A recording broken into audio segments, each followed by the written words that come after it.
So today I want to do an initial review on our snow blowing setup. For our business, we focus solely on residential driveways, all about route density and being efficient. So I want to show you what we picked for that. You can see behind me, we chose to go with the Kubota LX 4020, and then I'll show you what we paired it up with. You can see we got the front end loader. So on the back, we paired it up with the Land Pride hybrid snowblower. I believe it is a BP 1164. So this snowblower here was brand new in October. It was just released. Now Land Pride does make hybrid snowblowers, but they're for the bigger series of tractors like the L6060s. So they released this one to pair up with the LX series of tractors from Kubota, and it does pair nice. I mean, you can see just a couple inches on each side of the tractor. So it is a great fitting snowblower. And now also this tractor from Kubota, the LX 4020, Kubota came out with this new LX lineup pretty recently. So this setup as a whole is relatively new, and I haven't seen any reviews of this setup. So that's what we're gonna do today. I'm probably not gonna dive too deep into the tractor as a review or the snowblower. I'll probably do separate reviews for those. I just want to talk about my thoughts so far as this setup as a whole. Like I said, it is fairly new. Now, the reason why I want to do an initial review is we haven't really got a chance to use this to remove big amounts of snow. Now, we have used it twice, it was about an inch or two each time. We do have a 2-inch trigger, but more or less it was for me to kind of get our snowblower set up. You got some adjustments on the skid shoes, and there's all kinds of adjustments to make, depending on what you're looking for as far as scrape. So it did take me a few times, but we did get that dialed in, I think. Like I said, for using this setup for 1 to 2 inches of snow, it was phenomenal. Obviously, that is not much snow. I would expect that. But today we were supposed to get 6 to 8 inches of snow, and I believe it's going to be wet and heavy, so it'll be a good test for this. And that's why I want to do an initial review, and then I will do a review once we use it after the storm to see, was going this route over the 6060 a good decision? And I'll probably tell you guys a little bit on why we went this route over the 6060. So let's flip it around, and then we'll start kind of doing some initial thoughts and reviews on this.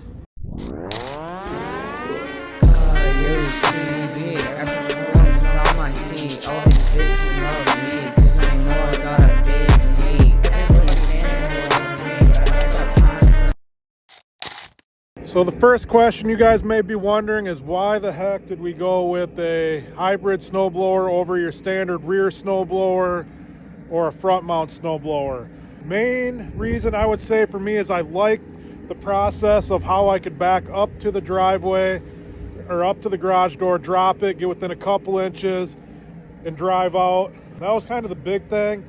With the rear snowblower, I wasn't a fan of having to spend 95% of my time looking back, and then once you get up to the driveway or the garage door, then you just leave a big wall of snow in front of the garage door. This here, you drop it, you go, and once you pick it up, it doesn't leave any snow. The snow's gone. Why did I not do something on the front? One was the cost of a front mount snowblower is probably double the price. The second reason being is I did want a front end loader for a couple of reasons. We do have a snow box for this, so we can do parking lots. Like I said, if we do typically just stick to residential, but it is nice to have that option. Another reason is I do want this bucket in case we need to do some scraping, because I'm not sure how well this thing is gonna scrape to the ground. I can always use this.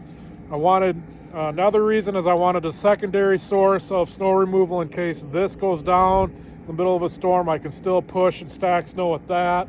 I also wanted the front mount loader because a lot of times after the storms we do get a lot of blowing and drifting. I'm not sure how this thing will be getting through drifts, so this was an option for me to be able to cut through those drifts if need be. So those are some of the reasons why I decided to do the hybrid over a rear mounted standard snowblower and a front mount. Other than that, I do have some experience using snow removal equipment with trucks with plows, snow or skid loaders with buckets. What I'm finding is I'm getting a lot of business from people that are finding out that I snow blow everything versus use a plow style. People do not like to look at big piles in front of their houses. Some people are concerned with the safety of them once we get them pushed up, you know, their visibility pulling in and out if they live on a busy road. People don't like their yard being ripped up, their sprinkler heads ripped off. So once they found out we were using a snowblower, I did gain a lot of business from that. So that is kind of, in a nutshell, why I decided to go with this over anything else. So real quick, like I said, I'll make a separate video on this, but I do want to touch base on why I chose this over the L6060, which is what a lot of people use. A couple of things that needed to check boxes for me was ground speed. You know, like I said, we focus on residential driveways. I don't want to trailer anything. I want to be able to drive it from driveway to driveway, so ground speed was a big thing. Thing goes 17 miles per hour. I have clocked it up to 20 miles per hour. You look at the 6060, that is the same speed as the 6060, if not a hair quicker. I also obviously wanted the heated cab. So this was kind of the first series of tractors that I could get into that provided a heated cab. So that was obviously a must. And then another big one was horsepower. Now Kubota used to have this replaced the 3310. Now this is a 4020. I wanted something with pretty good horsepower to be able to really run that snowblower efficiently. So 40 horsepower, 17 plus miles per hour in a small compact package.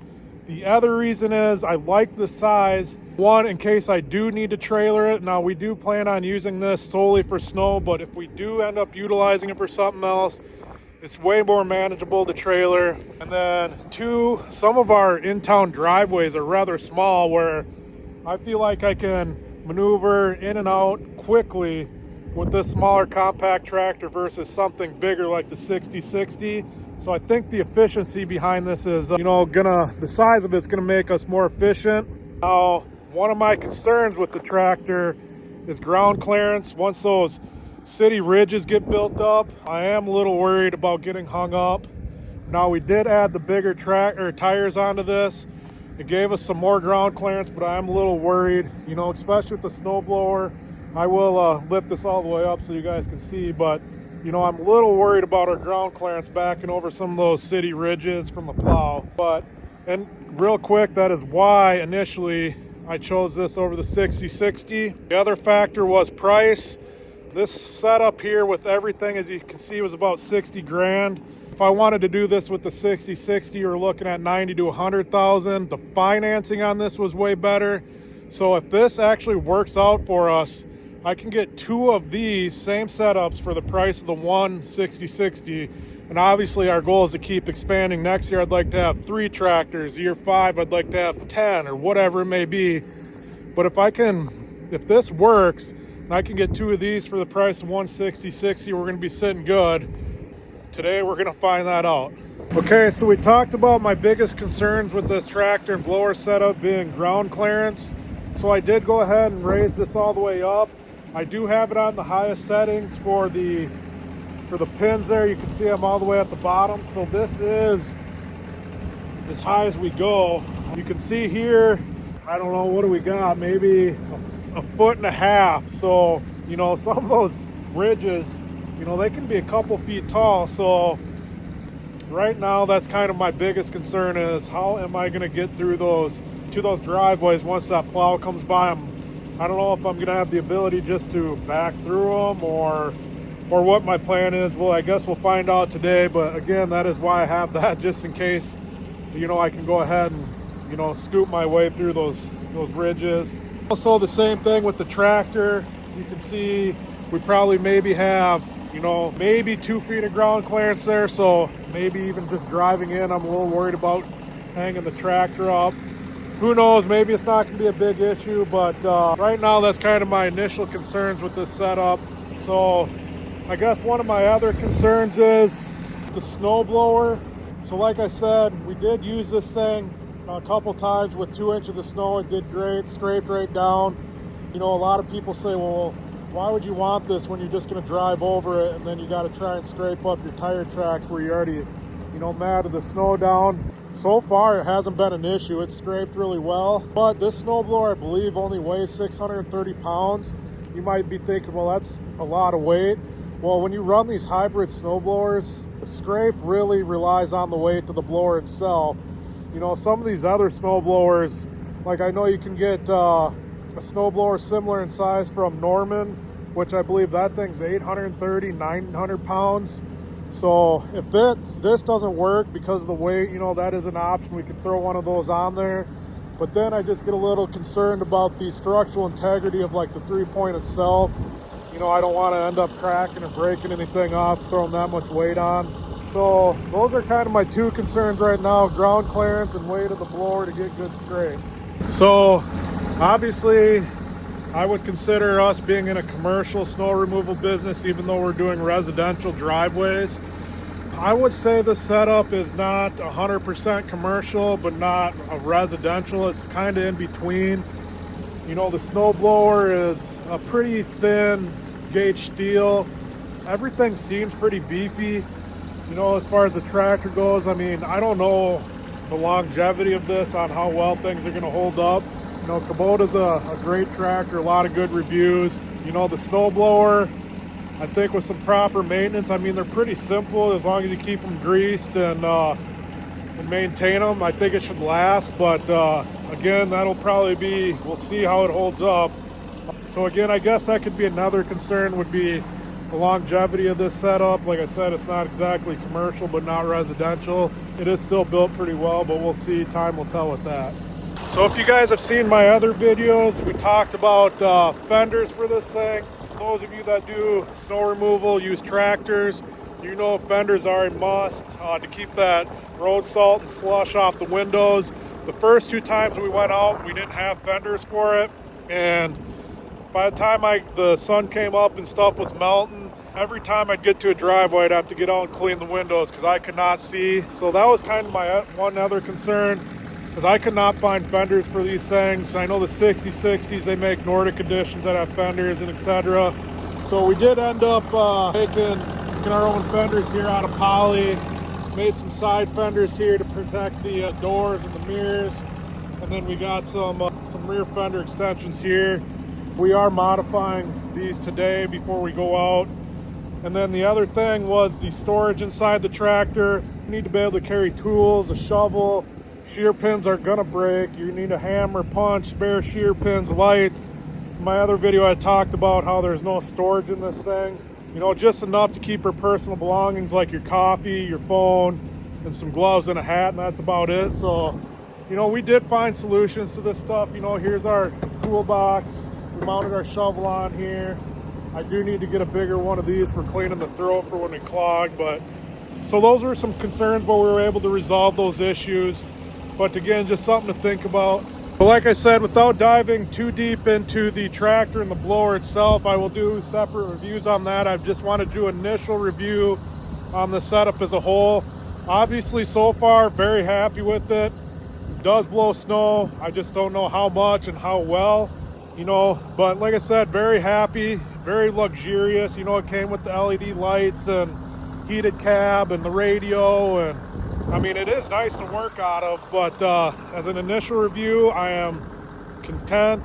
Like I said, tonight we got a lot of wet, heavy snow coming, some wind, so there'll be some drifts.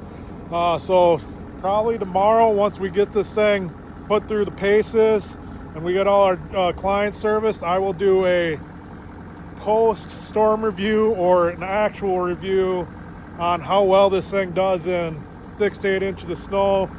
Fingers crossed, for my sake, as a new service we're offering, everything goes smooth and we can get everyone serviced. And I really hope this works out, because like I said, I can have 2 of these for the price of a 6060. So if this works, I'm going to be happy. And I really hope my next video isn't me going in with the tail between my legs, trading this thing in, losing my butt, and getting a 6060. So stay tuned. I'll be back with a post-storm review on the setup. Okay, so we made it to the shop. We got the tractor pulled out. We got our sidewalk unit ready to go. You can see the snow is starting to come down. Still not real heavy, but we do have some accumulation starting to build up. I did check a couple driveways on the way here. They weren't completely covered, but we are getting some drifting. It looks like it is supposed to snow all the way through like noon today, so they did push it back. So we are going to go ahead and do that first scrape. But first, we're going to take care of the parking lot here at the shop, and then we'll go ahead and hop. Okay, so we're back. We did our initial review, and now it's time for our post-storm review. So how did this storm shake out? It kind of came in 3 different waves. It actually was delayed by 12 hours or whatever they said when it was first going to start hitting, so it kind of threw us for a loop. But overnight, it was kind of light, and then the wind picked up, so we had some drifting. And then once the sun came up, it really started to snow pretty good. The temp started to climb, so it started to get wet and heavy. And then it was like a break midday. And then that evening, we got one more round, and it was back to being that light, fluffy stuff. We got a quick 4 or 5 inches that last round. It came quick, but then the temp started to plummet. And, things really started to freeze up. That snow was packed and hard. And I will tell you why that became an issue. But overall, it went well. For our first time out, in real snow with this thing. Like I said, we did do a couple of lighter snows and obviously worked fine. But so let's go ahead and dive into this, and we'll start with the good, and then we'll get into some of the cons, and then see how some of my initial concerns, were they actually concerns still? Did any new concerns arise? So let's get into it. Okay, so let's start with some stuff that I really liked about it. We'll kind of start up front and then work our way around. And then we'll get into the things that, I really didn't care for, whether that was an initial concern or a new one. But anyways, this loader was 100% necessary. We'll get into that a little bit when we talk about the cons, but this was a lifesaver.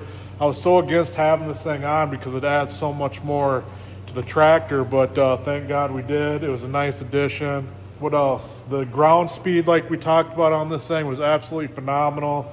17 to 20 miles an hour. I was driving by other tractors, skid loaders on the road, so that was really nice. I think we did 40, 45 driveways in about 5 hours, within a 5-mile radius. So this ground speed, really helped. Being this is our first year, our route isn't as condensed as we'd like it to be, but we got to start somewhere. Let's talk about the 40 horsepower. Did that come into play for us? And yes, that was absolutely tremendous.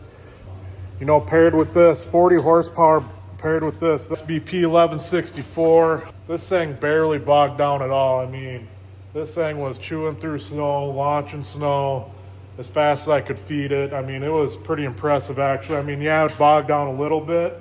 And granted, we only had 6 to 8 inches, but when I was cleaning some of them city snowplow ridges, I mean, they were a couple feet tall, and this thing was just eating it as fast as it could go. So this combo, this horsepower running this blower, was spot on.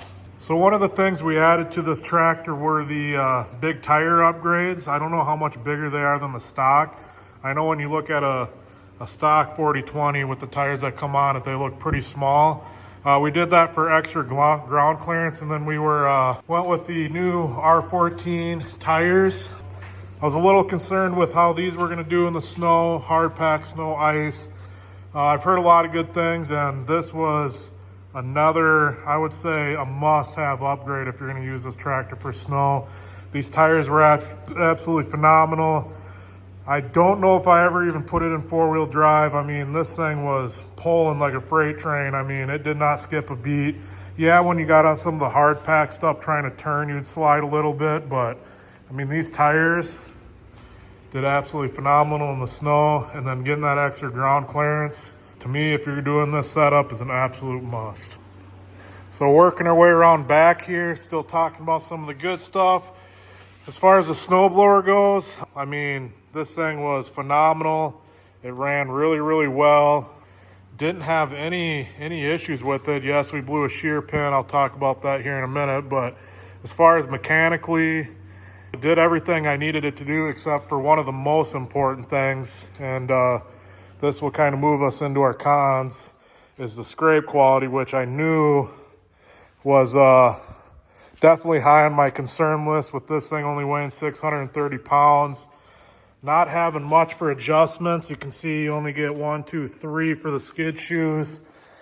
And then, you know, obviously you got your top link up here to try and get your right pitch. But before we get into the cons, if we can fix the scraping issue, this snowblower was top notch. I'm pretty happy with everything else, but it doing one of the more important things, and that's scraping. Obviously the second thing, blowing. But so the blower itself, 75% happy with. I'm going to try and come up with a solution for the scraping. We'll talk about that in a minute, but yeah, overall pretty good. So this was a add-on that we did ourselves. If you guys haven't seen this, go check out our videos on how we made these fenders here for our snow tractor. But my gosh, these things were an absolute lifesaver. Absolute lifesaver. Worked out phenomenal. You can see just how clean the tractor actually stayed. I'll post a video or a picture on the first 2 times I brought this thing out on how, without the flaps, on how covered this thing was in slush and road grime and salt. But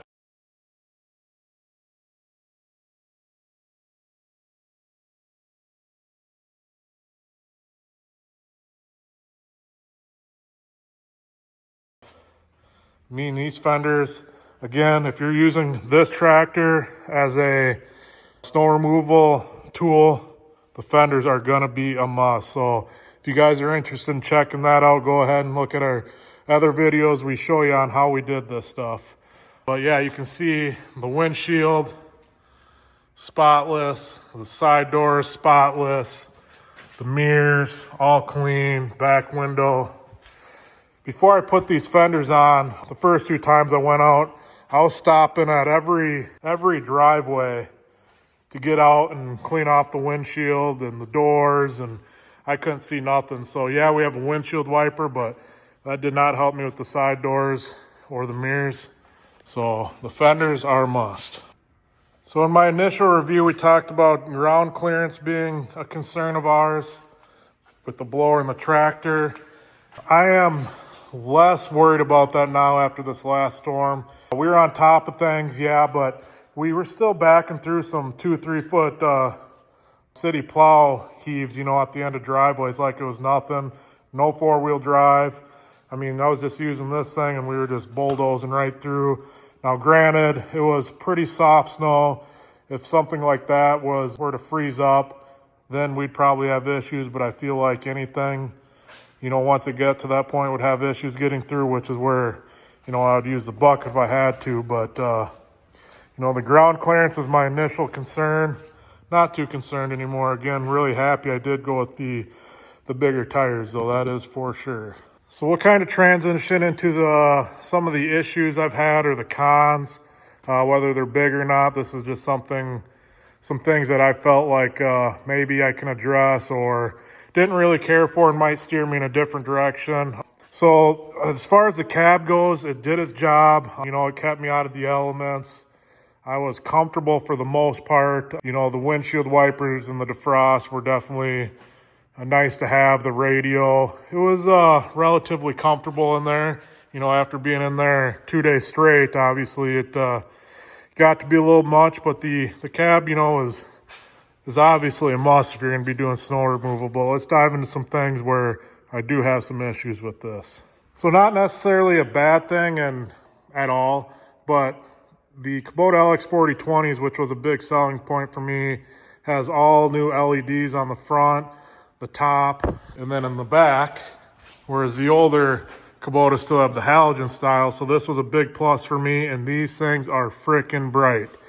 But it was kind of weird. So once I got, you know, when we were working overnight and you'd get into some of these darker driveways, it was almost so bright that, you know, on each side of you, it kind of created like a blind spot because it was so bright in front and behind you. But when you went to look to the left or right, it was pitch black. So I'm thinking I might add some little light bars on each side to try and resolve that. And maybe it's just my eyes, but it was really weird. It was hard for me to have good peripheral. You know, in front and behind was great, but on the sides, it was hard to see. So I think it was, like I said, almost like they're so bright that I wasn't getting any light down the side. So when I was trying to look, it was just black. So I think a pretty simple fix is, some light bars on both sides. So this one kind of irritated me and bugged me the entire storm. And maybe it's because it sits in here, but the cab to try and keep that thing defrosted was a pain in my ass. And maybe drop a comment below. Maybe that's with all tractors, or maybe is it just this specific one? I don't know. Maybe I have something wrong as far as the settings or which directions the blowers are pointing, but I could not keep this thing defrosted for crap. The second night I did keep this outside because I was thinking, it's in a heated building, and then when I bring it outside, it's cold. And once that window cools down, then things frost up. It seemed to help when I left it outside overnight, but still became an issue after a while. The visibility was absolutely terrible trying to keep this thing defrosted. Obviously, the back window wasn't an issue because we have the defrost lines in here, so that was money. But yeah, the sides and the fronts were fogging up so bad. And I'll show you inside on kind of our options as far as what we got to keep this thing defrosted. Okay, so we're inside the beautiful cab here. So here's our settings. Obviously, you got the defrost and then the personal blowers or whatever you call it to keep you warm. Then I'm not quite sure what the middle is. Obviously, tried to run it on that for a while, but then I was still fogging up. My best results were here. So you can see you got vents all over on top. These ones are meant to keep the operators warm on each side. And then I'm assuming these are defrost vents. I don't know, they go both ways, but I had them facing the window, and then you got these little ball style vents that give you all kinds of options. So I kind of kept this one blowing here, this one blowing here, and vice versa. But the top half of the cab was obviously staying nice and defrosted, but it was everything below that was frosting up, and then it slowly made its way up. So my visibility was pretty awful. It was either I was sweating my ass off or I was freezing. So obviously, naturally, to defrost it, I'd crank the heat all the way up, and then, things would slowly start to thaw out. But then I'd be so hot, I'd turn this down just a hair, and then I would be comfortable, but then everything was frosted up. So like I said, maybe this is a common issue. If you guys have a solution or any tips to try and keep this cab a little more defrosted and visibility friendly, that would be great. Drop it in the comments, let me know. So the other thing here, I picked this up and I noticed it. Let's see if I can get it on camera. You can see daylight right there on that door, and then can't really pick it up on this side, but the doors had gaps in them, and I did notice that when I picked it up initially. Didn't think it was gonna be that big of a deal, but I think this is one of my big issues too, is these gaps. I mean, my feet were absolutely frozen the entire night, and the doors from the bottom, halfway up were just frosted over. And I think that cool air coming in was really causing grief too. So I might have to figure out how to seal this up a little better. But my top half was sweating, and then my toes were frostbitten. So like I said, trying to figure out the comfort and the defrosting here, as it's been a war. Haven't figured it out yet. So hopefully I can get something figured out, because that absolutely sucks. So as far as the tractor goes, for my post-storm review, I would say I am 80% absolutely in love with this thing. The horsepower, the ground speed, the tires, the bigger tires, the LED lights, the cab, the heat, the radio. It's all there. It's just a couple of, some might think minor, but for me, a couple of things that are really giving me 4 stars out of 5. So far, after one major snowstorm, as far as the tractor itself goes, I would say I'm 80% thrilled with it. Like I said, maybe the defrosting thing is a common issue with all cab tractors. I think just having the vents all up at top and nothing, in the middle or below, it's really hard to rely on those to defrost those tall ass windows all the way down. And the top of my body absorbs all the heat before it gets to my feet, and those gaps probably don't help. I think the gaps will probably be an easy fix, but Overall, the tractor itself is a snow removal equipment. You know, like I said, I'm 80% happy with it. There's just a couple minor things where, you know, are enough to maybe persuade my decision into trying a 60/60 next time. But again, only used it for one major storm. Those third remotes are a really big concern for me. But the tractor as a whole for snow, the ground speed, the horsepower, the ground clearance, the cab, the LED lights. I mean, like I said, I'm being nitpicky, but, you know, I think it did a pretty good job. You know, obviously, if you weren't using this as a snow removal piece of equipment, you might not have any of these issues, you know, as far as the defrosting. If you're using this for mowing or whatever, obviously, you know, that wouldn't be something you have to deal with. So on to the snowblower portion. You know, like I said, I'll do a separate review on the snowblower and the tractor. This is kind of how it coincides as a one unit, as a snow removal unit. But without getting too deep into it, the only issue we did have, and you know it's supposed to happen, is we broke a shear bolt, which is right here. You can see how easy that access was. Not a big deal. I think I sucked up a stick. But my toolbox, again, was in a different video, was an absolute lifesaver. Because look at, bam, you flip that up, boom, all my tools are right here. This is where I'm working. You know, two minute fix, we were back blowing. Really happy with this. But we didn't have any other issues with it besides the scrape. You know, and I've been doing more research on that. It seems like it's not just this blower specifically, it's all these pull type hybrid style blowers. I know people have tried different blades, and I think there's a thing called the Viper blade that people have been trying. So I'll show you a couple of ideas that I think I'm going to do here. Okay, so on the shoes, I kind of figured this would be an issue right out of the gates, but you can see there's only 1, 2, 3 different adjustments. I think I'm going to replace these. I'm going to make my own UHMW, and I'm going to slot them or give myself more options to raise and lower these shoes. And then the blade back there, I could tell that was going to be an issue too, so I'm going to replace that with UHMW, a blade, and I'll probably do thicker, because right now, in order to get this thing to scrape at all, I have it set perfectly flat. And once it starts going, it wants to ride up, so I need to get more of an angle on it forward. But once I do that, I have no more adjustment with the shoes to drop it down, so my blade is about 1/4 inch off the ground. So I think by making my own shoes and a thicker blade, giving myself more adjustment to kind of play with that pitch to get me a better scrape is going to be a huge help. And I also might make a bracket for some suitcase weights to add a little more weight. I don't want to go too extreme because I don't want to push the PTO hitch, you know, beyond its limits and end up really breaking something or cracking that, or, you know, I've seen horror stories with those. So if I can play with that a little bit and try and get a better scrape, you know, I'd be 100% satisfied with this blower. Besides the scrape, everything else so far has been phenomenal, especially paired with this tractor. Like I said, this thing really chews snow, doesn't bog the tractor down at all.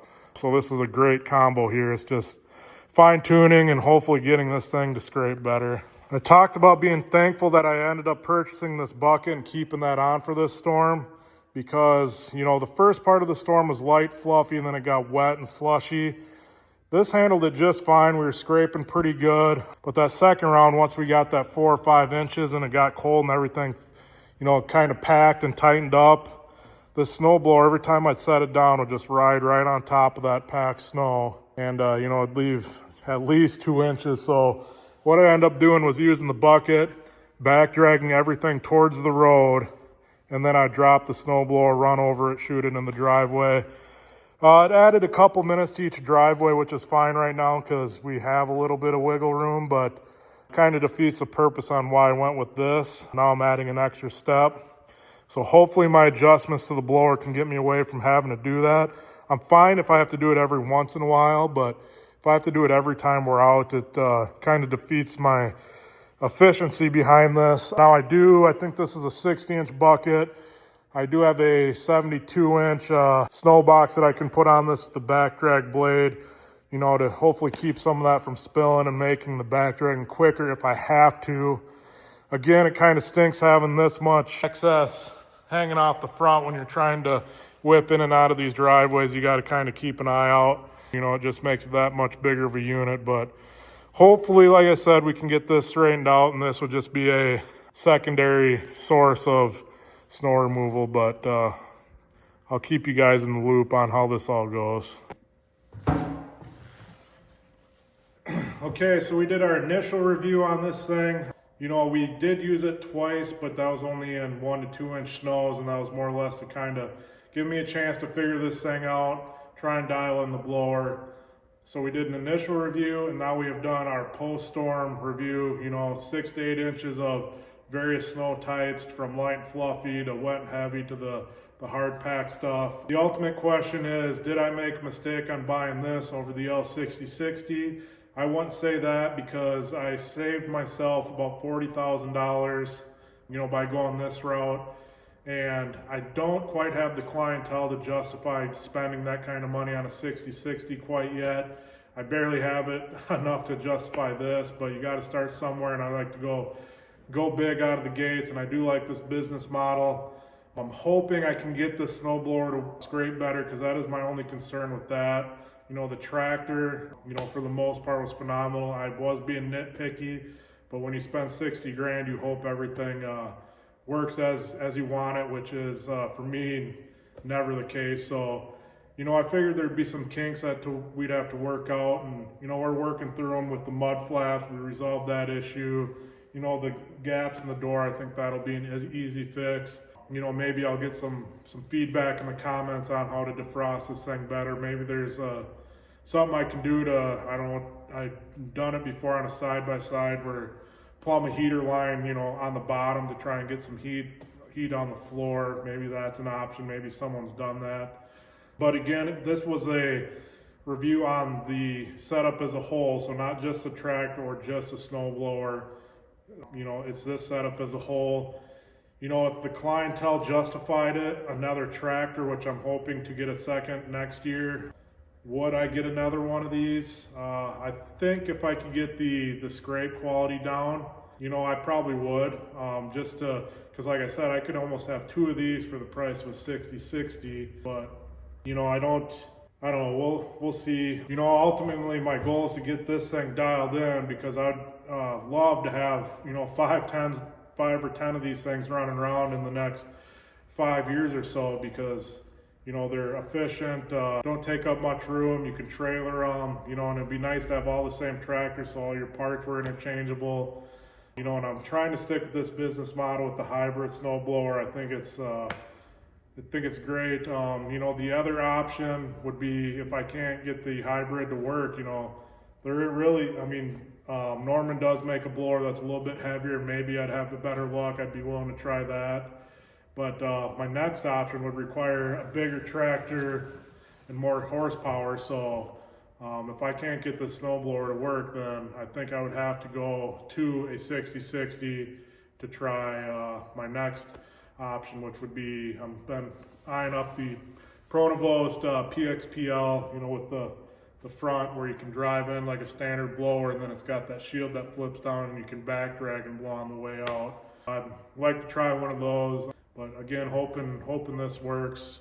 You know, for where we live, I don't really think you need a much bigger tractor than this. The most important thing for me was ground speed, and this thing has it. So not throwing it out yet. Maybe we can, I'm hoping we get it dialed in. I'm sure we will. Like I said, I think if I can't get the snowblower dialed in, maybe I'll try that Norman that they make for this size tractor, and then we'll go from there. Enough of my blabbing anyways. Long story short, I'm not giving up on this thing quite yet. So I'll keep posting videos on any updates we do, any mods.